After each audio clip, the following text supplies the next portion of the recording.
এই হুজুরের বয়ান আমি মাঝে মাঝে শুনি, হানিফুর রহমান সাহেবের। হ্যাঁ, কথা কয় সব গিয়ে একদম কলিজায় লাগে, সব কথা কলিজায় লাগে। একটা বয়ান করছে, কতবার যে এই বয়ানটা আমি শুনছি জানেন? এই বাপ, তোমরা যারা চিন্তা করো না, তোমরা বলো না বাজান, বলো না এই দরদি ভাই চিৎকার করে বললাম, তুমি যদি বলো তোমার পায়ে ধরতে, আমি পায়ে ধরতে রাজি। তুমি যদি বলো তোমার জড়িয়ে ধরে কাঁদতে, আমি কাঁদতে রাজি।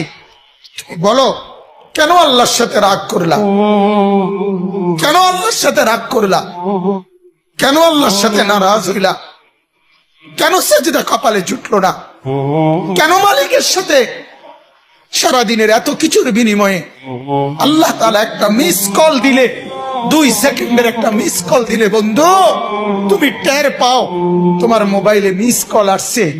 এত বড় মসজিদে 6টা মাইকের হরন দিয়া আল্লাহু আকবার বলে তোমারে ডাক দেয়, তোমার একটা বারও কানে লাগে না, বিবেকে লাগে না। তোর মতো শক্ত ডাকাত, তোর মতো পাষাণ বেটার কে হইতে পারে রে? কথা বলেন না কেন? তুই ডাকাত, কত বড় ডাকাত না, ওই যে এই যে একটা বয়ান আছে দেখবেন, যে তুমি আজকে কার জন্য কি করলা, বড় বড় বিল্ডিং করলা, পাইলিং করলা, তুমি মরে যাইবা, সব শেষ। এটা জানেন না? এত হিট করছে এই বয়ান, দিলে হিট করে। কি কইল উনি? উনি বলতেছে যে আমার বাবা নাই, দাদা নাই, দাদি নাই, কেউ নাই, কিচ্ছু নাই, মিয়া আমিও থাকবো না।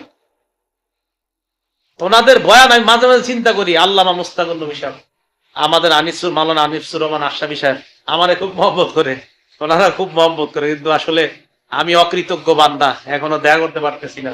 যাবো ইনশাআল্লাহ।